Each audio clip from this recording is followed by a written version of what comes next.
আসসালামু আলাইকুম স্যার।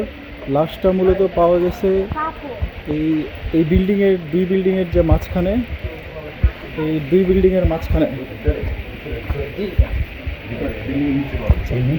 ওইখানটা পাওয়া গেছে স্যার, ওইখানটা পাওয়া গেছে আপনার এই যে পা হাত পা, না শরীরটা আর পা হাত পা পাওয়া গেছে এই যে স্যার বিল্ডিংয়ের নিচে যে ভিতের ফাঁকা জায়গা, এই ফাঁকা জায়গার ভেতরে এটা কি বস্তায় মোড়ানো ছিল?